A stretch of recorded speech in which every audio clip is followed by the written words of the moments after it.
So hi guys, welcome back to my YouTube channel CA learners. तो आज की video में मैं आपको बताने वाली हूँ 3.5 मंथ्स की strategy for CA November 22 students के लिए। अब मैं आपसे क्या चाह रही हूँ इस बदले में कि मैं आपको स्ट्रेटेजी बताऊँगी, आप मुझे दोगे अपनी तरफ से कंसिस्टेंसी। डेली बेसिस पे आपको 3.5 मंथ्स के लिए स्टडी करनी है तो करनी है। सेकेंड चीज़ आपके लिए पैशन चाहिए, और थर्ड चीज़ चाहिए कि आप हारो नहीं, थको नहीं, और कंटिन्यूस अपने एफर्ट्स डालो इन 3.5 मंथ्स के लिए। और मैं आपको अश्योर करती हूँ कि आपके रिजल्ट पर वो पास शब्द आपको डेफिनेटली मिलेगा। और ना सिर्फ एक ग्रुप के लिए बल्कि आपके दोनों ग्रुप्स जो है वो एक ही बार में इसी अटेम्प्ट में आप पास कर लोगे। और मैं इतनी अश्योरिटी से इसलिए बोल सकती हूँ क्योंकि मैंने इससे भी कम टाइम में इसको जो है फॉलो कर अपनी एग्ज़ाम्स को अच्छे नंबरों के साथ क्लियर करा है। 3 सब्जेक्ट में एग्जामिशन लाकर क्लियर करा है। इंडिविजुअल जो है मेरे दोनों ग्रुप्स क्लियर थे। तो मैंने ऐसा क्या फॉलो करा, ना मेरे ऊपर ऐसा कोई चमत्कार हुआ है, ना मेरी एकदम किस्मत जो है वो जाग गई थी। यार ये फालतू सारी बातें हैं। हमको एक प्रॉपर स्ट्रेटेजी चाहिए और हमारी तरफ से कुछ एफर्ट्स चाहिए। तो डेफिनेटली कोई बहुत बड़ी चीज़ नहीं है कि क्रैक नहीं करी जा सकती, करी जा सकती है। इस वीडियो में मैं बिना किसी टाइम वेस्ट किए आपसे जो है मेन बात करना चाहती हूँ अब कि क्या करना है। एक्चुअली देखो, ज़ीरो से हम स्टार्ट कर रहे हैं। मेरी स्ट्रेटेजी जो है उसकी खासियत ये है कि आज से आप स्टार्ट कर रहे हो, आपने पहले कुछ भी नहीं करा है, मैं ये मानते हुए चल रही हूँ। अगर आपने करा भी है तो फिर वो आपकी बोनस चीज़ है। अब आपको क्या करना है मैं ये बताती हूँ आपको। सबसे फर्स्ट चीज़ मैं आपको बता रही हूँ कि सब्जेक्ट्स कैसे प्रिपेयर करना स्टार्ट करें। बहुत सारे लोग अब ये गलती कर रहे हैं कि वो अभी भी लेक्चर्स ले रहे हैं। फास्ट ट्रैक हो सकते हैं वो लेक्चर्स, वो रेगुलर हो सकते हैं, पर मैं आपको बताती हूँ कि किस सब्जेक्ट में एक्चुअली आपको लेक्चर की ज़रूरत है और किस सब्जेक्ट में आपको लेक्चर की ज़रूरत नहीं है। आपको कहाँ से पढ़ना है, कैसे पढ़ना है, क्या पढ़ना है, ये सब कुछ मैं डिटेल में बताने वाली हूँ आगे। तो सबसे पहली चीज़ मैं आपको बता देती हूँ कि जितने भी थ्योरी सब्जेक्ट्स हैं, थ्योरी सब्जेक्ट से मेरा मतलब क्या क्या है।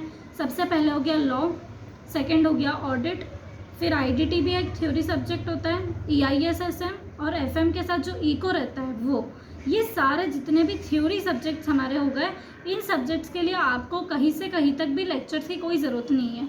ऐसा मैं क्यों बोल रही हूँ, क्योंकि मैंने खुद ने लेक्चर लिए थे और लास्ट में जब मैंने अपने आप को देखा था ना, तो I was left with nothing. मतलब मेरे पास कुछ भी नहीं था ना, मुझे याद था कि मैंने लेक्चर में क्या देखा है। लेक्चर हमें तब बेनिफिट करते हैं जब हम लेक्चर के देखने के साथ साथ उसको लर्न कर रहे हैं। अगर हमारी ये स्ट्रेटेजी रह रही है कि हम सिर्फ लेक्चर्स देखे जा रहे हैं किसी फैकल्टी को, और आखिरी में हम सोच रहे हैं कि अब लेक्चर्स पूरे हो गए, ये 80-90 लेक्चर जितने भी थे अब हम पढ़ने बैठेंगे, तो इसका तो कोई मतलब ही नहीं रहता है, कुछ भी हमको याद नहीं रहता है। तो मैं आपको बोल रही हूँ कि ये पार्ट एलिमिनेट कर दो, क्योंकि हमको कुछ टाइम बचाना पड़ेगा, ठीक है ना, तभी हम 3.5 मंथ्स में पास हो सकते हैं। तो टाइम बचाने का मेन सोर्स मैं आपको बता रही हूँ कि थ्योरी सब्जेक्ट्स के लिए लेक्चर की ज़रूरत बिल्कुल भी नहीं है। सॉरी फॉर डिस्टर्बेंस, बट मुझे अभी ये वीडियो शूट करनी है। और सेकंड चीज़ मैं आपको बताना चाहती हूँ कि फिर कैसे करें। अगर समझ नहीं आया लाइक, तो ऐसा कोई कुछ नहीं है कि आपको थ्योरी समझ नहीं आएगी। काफ़ी सिंपल लैंग्वेज में जो है इंटर की थ्योरी है हमारी। तो पढ़ना कहाँ से है, नेक्स्ट डाउट ये आता है। तो अगर आप आईसीआई मॉड्यूल से कोई थ्योरी सब्जेक्ट पढ़ पा रहे हो, बहुत ही अच्छी बात है, अल्टीमेट सोल्यूशन टू एवरीथिंग है वो तो। लेकिन बहुत सारे लोगों को ये दिक्कत होती है कि यार आईसीआई मॉड्यूल से नहीं पढ़ा जा रहा है। मेरे साथ भी ये सेम दिक्कत थी। आईसीआई की लैंग्वेज मेरे को बहुत दिक्कत आती थी, मतलब पता नहीं, लैंग्वेज सब समझ आती थी पर उससे लर्न नहीं होता था, क्योंकि इतना वास्ट मटेरियल देख के ना आधी हिम्मत तो पहले ही चली जाती थी। तो अब मैं आपको बोलना चाहती हूँ कि अगर आपको आईसीआई मॉड्यूल से नहीं पढ़ना जम रहा है तो कोई बात नहीं, मैं आपको किसी फैकल्टीज़ की बुक सजेस्ट कर सकती हूँ जिनसे मैंने पढ़ा है, या फिर आप अपने फ्रेंड्स से जो है पूछ सकते हो कि उन्होंने क्या करा, जो भी आपको सही लगे। या फिर अगर आपको खुद को किसी फैकल्टी का लाइक पढ़ाया हुआ अच्छा लगता है, आपने कभी उनको देखा है, तो आप उनकी बुक्स या उनके नोट्स को रेफ़र कर सकते हो। ऑडिट में, लॉ में, जितने भी थ्योरी सब्जेक्ट्स होते हैं सभी के लिए, ठीक है। तो ये थ्योरी सब्जेक्ट का पोर्शन में क्या करना चाहिए, ये अच्छे से आपको क्लियर हो गया होगा। सेकेंड चीज़ आती है कि प्रैक्टिकल सब्जेक्ट्स का क्या करें। प्रैक्टिकल सब्जेक्ट्स में भी थोड़े सब्जेक्ट्स ऐसे हैं जिनमें आपको लेक्चर्स की ज़रूरत नहीं पड़ेगी। अब मैं बता रही हूँ उसमें क्या 100% पोर्शन उसमें ऐसा नहीं रहेगा कि आपको सब समझ आ जाएगा, कुछ पोर्शन रहेगा जो समझ नहीं आएगा। और ऐसा पोर्शन या तो आप यूट्यूब से देख सकते हैं, या फिर किसी रिविजन लेक्चर्स को देख सकते हैं, या फिर अगर आपको बिल्कुल ही समझ नहीं आ रहा है, 60% पोर्शन तक अगर आपको किसी सब्जेक्ट का बिल्कुल समझ नहीं आ रहा है, तो फिर आप किसी के फास्ट ट्रैक लेक्चर्स ले सकते हैं। लेकिन किस सब्जेक्ट में आपको ज़रूरत पड़ेगी, मेरे हिसाब से अगर मैं बताऊं तो टैक्स और एडवांस अकाउंट्स, इन दोनों के आपको फास्ट ट्रैक लेक्चर्स ले लेने चाहिए, क्योंकि इसमें मुझे ऐसा लगता है पर्सनली के कंसेप्ट थोड़े ऐसे हैं कि आपको ज़रूरत पड़ सकती है, थोड़े हार्ड कंसेप्ट आते हैं, सब कुछ अपने आप हम नहीं समझ सकते। तो इसमें आप जो है फास्ट ट्रैक लेक्चर्स ले लीजिएगा। बचे कौन से सब्जेक्ट, अकाउंट्स बचा है, फिर हमारा बचा है कॉस्ट, और भी मतलब जैसे सब्जेक्ट जो बचे हों आपके, तो उन सब्जेक्ट के लिए मैं आपको पर्सनली प्रेफर करना चाहूँगी एफएम जैसे कि हो गया। तो ये 3 सब्जेक्ट्स जो हैं, इन 3 सब्जेक्ट्स में मेरे को लगता है कि मटेरियल इतना टफ नहीं है कि आप खुद से नहीं प्रिपेयर कर पाए। आप अगर डेफिनेटली चाहो ना तो ICAI मॉड्यूल से आप अपने आप को सेल्फ प्रिपेयर कर सकते हो, कंसेप्ट जो है वो खुद समझ सकते हो। उसके बाद भी अगर आपको कुछ समझ नहीं आ रहा है तो फिर यूट्यूब पर लेक्चर्स अवेलेबल है ही सही, रिविजन लेक्चर्स खोल के देख लो। अगर किसी ने कुछ ना कुछ कंटेंट डाला है तो 100% कोर्स गूगल पे या तो यूट्यूब पे अवेलेबल डेफिनेटली होता ही है, तो आप वहाँ से देख सकते हो।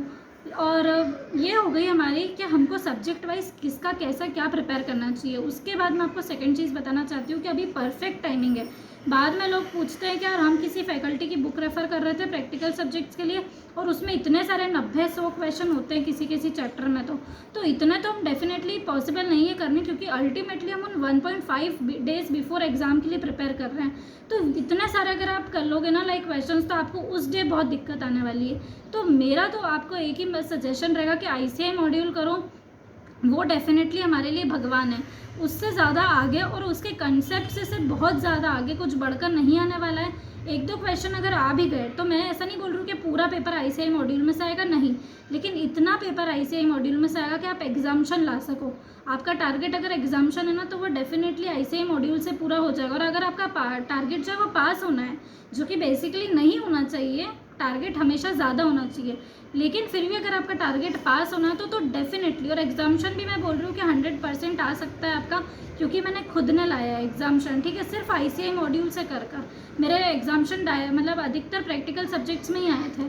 तो थ्योरी और प्रैक्टिकल दोनों के लिए ICAI मॉड्यूल सफिशिएंट है। लेकिन अगर मेरा सजेशन मानोगे तो मैंने बोला है कि थ्योरी के लिए किसी फैकल्टी के नोट्स आप रेफर कर सकते हो, लेकिन क्वेश्चंस जो है वो ICAI मॉड्यूल के करने, और प्रैक्टिकल के लिए 100% पोर्शन आप ICAI मॉड्यूल से ही करना, ठीक है। इन बातों में आपको डिफरेंस समझ आ गया होगा। नेक्स्ट चीज़ मैं आपको बताना चाह रही हूँ कि इस समय जो मेरी थर्ड टिप रहेगी आप लोगों के लिए बेसिकली, कि इस समय आप ऐसे लोगों से दूर रहो जो कि लेक्चर्स पर लेक्चर्स देखे जा रहे हैं और वो आपको बोलते हैं कि हमारा इतना पोर्शन कंप्लीट हो गया, हमारा इतना पोर्शन कंप्लीट हो गया, और तेने तो कुछ ही स्टार्ट नहीं करा है, तुझसे कुछ नहीं होगा, अब तो नहीं होगा। मैं आपको बोलती हूँ कि सब कुछ होगा। अभी बहुत ज़्यादा टाइम अगर देखा जाए तो अभी तो आपके पास 105 डेज़ जो है इफेक्टिवली, कम से कम इतने डेज, 100+ डेज अभी आपके पास बचे हुए, और इसमें सब कुछ हो सकता है। दोनों ग्रुप्स जो है वो अभी भी क्लियर किए जा सकते हैं। आपकी तरफ से मुझे क्या चाहिए, बस अब जो है ना कंसिस्टेंसी रख लो, इसके बढ़कर आपको कोई टिप हो ही नहीं सकती मेरे लिए। अब तो कंसिस्टेंसी रखना बहुत ज़रूरी है। अब ऐसा एक भी दिन मत जाने तो जब आप पढ़ाई नहीं कर रहे हो। नेक्स्ट चीज़ मैं बोल रही हूँ कि अभी भी अगर आप लेक्चर्स देख रहे हो, आपके लेक्चर्स जो है वो डेफिनेटली अभी चल रहे होंगे, बहुत सारे लोगों के चलते हैं, तो अब आपको क्या करना है, लेक्चर्स के साथ साथ सेल्फ स्टडी भी शुरू करनी है, क्योंकि lectures is not an ultimate solution two things. मतलब जब आपको लेक्चर्स देखते हो ना, तब आप सिर्फ 10 to 20% उसका रिटेन कर पाते हो, लेकिन जो मेजर पार्ट जो हमको मदद करता है पास होने में, वो सेल्फ स्टडी का रहता है। तो अब से आपको सेल्फ स्टडी स्टार्ट कर देनी चाहिए। नेक्स्ट चीज़ जो मैं आपको बताना चाहूँगी कि अभी अपने दिमाग में एक ऐसी स्ट्रेटेजी बनाओ, एक ऐसा शेड्यूल अपने लिए प्लान करो जो कि बोरिंग ना हो, जो कि बहुत ज़्यादा कम घंटे का ना हो, बहुत ज़्यादा घंटे का भी नहीं होना चाहिए।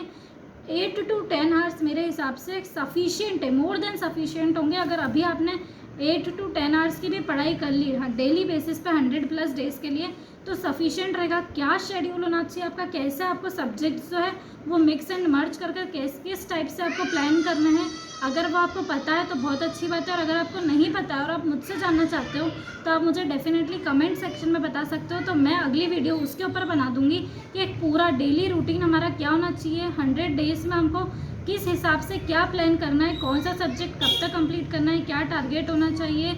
और अगर हमारा जो प्लान है वो आप प्लान कर रहे हो कि आपकी ईयर है तो आपकी स्ट्रेटेजी क्या होनी चाहिए, जो भी कुछ आपको पूछना हो आप मुझसे डेफिनेटली कमेंट सेक्शन में पूछ सकते हो। और अगर आपको ये वीडियो पसंद आई हो तो वीडियो को लाइक करना ना भूलें, चैनल को सब्सक्राइब करना ना भूलें। So thanks for watching.